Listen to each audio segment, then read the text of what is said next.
The long-awaited public hearings for the House Select Committee on the January 6th Klan insurrection have been scheduled. Today is supposed to be the first part of the hearing. The first hearing is set for Thursday, June 9th, which is today, in prime time, which I won't be able to watch it unless somebody on YouTube puts it up. The committee previewed its plans this week, announcing on Thursday that it will present previously unseen material documenting the January 6th Klan insurrection, and they will receive witness testimony. They will go over additional hearings.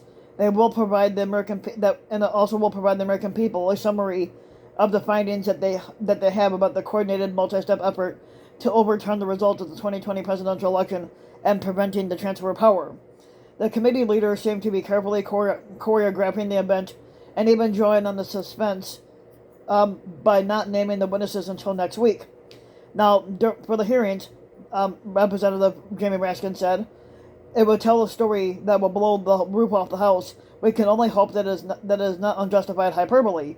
Now, these hearings will be the most important public record of an attempted coup, and the whole country should be watching this.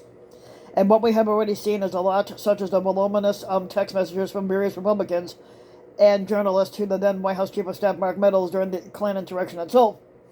Now, there has been leaked testimony during the insurrection, and from major players inside the Department of Justice and Donald Trump's White House, as well as information from Trump's legal advisors and various state officials. Now, between all this and the media's own digging, people who have been following the story closely have a pretty clear picture of what fucking happened. Donald Trump and his sycophantic inbreds tried to overturn a legal election with a series of plots that culminated in the violent Klan insurrection on January 6, 2021. But no one has put together the whole story for the American people, such that they can understand just how unprecedented and dangerous these schemes are, and how close we came to a serious constitutional crisis. The committee is promising previously unseen material, and it hopes that it will add something new to the narrative. It also seems that the committee has put together a professional multimedia presentation. And in this day and age, you can't bore the TV audience that you're trying to get to watch.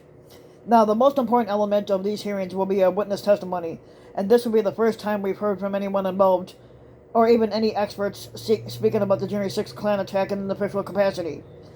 During Trump's second impeachment, in the immediate aftermath of the January 6th Klan attack, Democrats originally intended to call witnesses, but they backed down at the last fucking minute. The expert testimony is always important in hearings like this, where you're trying to educate the public about complex issues. Axios had reported this week that the committee plans to call former federal judge J. Michael Lutwig, who is a conservative Republican who was shortlisted more than once for a Supreme Court seat. Now, Lutwig advised Vice Squatter Mike Pence on the legality or illegality of overturning the 2020 electoral results. Evidently, Pence himself wasn't quite sure. Lutwig had wrote in an op-ed in April that Trump lost the election fair and square, and that all the rules Republicans claimed had been unlawfully challenged were actually changed to expand the right and opportunity to vote, largely in response to the COVID-19 pandemic. He is right, of course, and most Americans know this, but Lutwig went much further in his analysis of the situation, and this is something the greater public needs to understand and hear. Now, Trump and the Republicans, a far more ambitious objective is to execute successfully in 2024 the very same plan that they failed and executed in 2020, and to overturn the 2024 election if Trump loses again in the next quadrennial contest. Now, the last presidential election was a dry run for the next, and Lutwig is not a Democrat, but he also isn't delusional and isn't a fucking coward, which makes him something of a unicorn in Republican circles. His testimony should be very fucking compelling. Now, reports say that the committee has also called members of former Vice Squatter Mike Pence's inner circle, including his chief counsel Greg Jacob and his chief of staff Mark Short. The committee is expected to call former Justice Department officials who were pressured by Trump and his lackeys to lie about the election being stolen, which it wasn't, along with what CNN describes as other first-hand witnesses. We won't be hearing from Trump himself, of course, nor from any of the key players and witnesses who were refusing to cooperate, such as former White House former White House strategist Steve Bannon and former Chief of Staff Mark Meadows, and they both were referred to the Department of Justice for contempt of Congress, and Meadows will apparently not be prosecuted. Our former Trump advisor Peter Navarro, who was indicted Friday on the same charge. Now, Meadows may be the most important accomplice of the bunch, since he seems to have served as the clearinghouse for every half-baked conspiracy theory in the right-wing fever swamp during the post-election period. He originally cooperated with the committee and turned over a boatload of documents and text messages before he decided to clam up. Now, these texts are scintillating on reading, exposing the fact that virtually the entire GOP was begging Trump to stop the Klan insurrection for hours, proving that they believed he had the power to do so.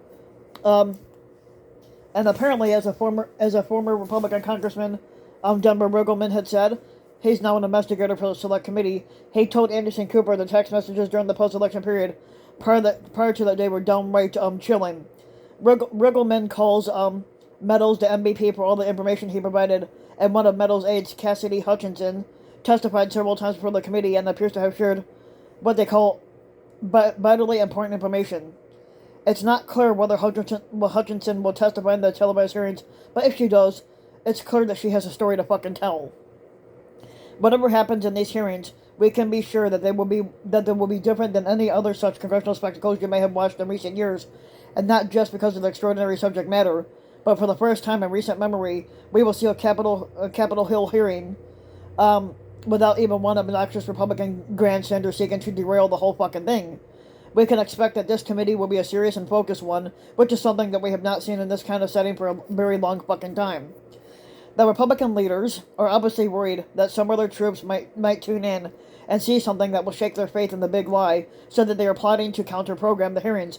Axios reported on Thursday that the GOP will deploy everyone, from House Minority Leader Kevin McCarthy to maybe Donald Trump himself, across foe, Steve Bannon's War Room, Real America's Voice, Facebook, and Trump's own media platform, which I don't know how it could be called Truth Social when Trump doesn't tell the truth at all, and to ensure that the base doesn't lose their religion.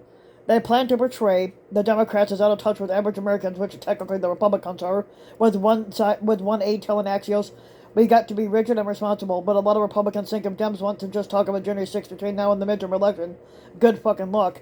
If that's what they think, they might want to have a chat with their dear Satanists, who can't shut up about the big lie that's at the heart of this entire crisis. If any one individual in America is keeping January 6th alive as a political issue, it's fucking Donald Trump himself.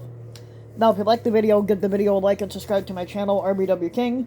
You can also hit the notification bell so that you'll be notified when a new video comes out. And if you want to support my work even further, you can donate to my Patreon link, which you can find in the About section of YouTube.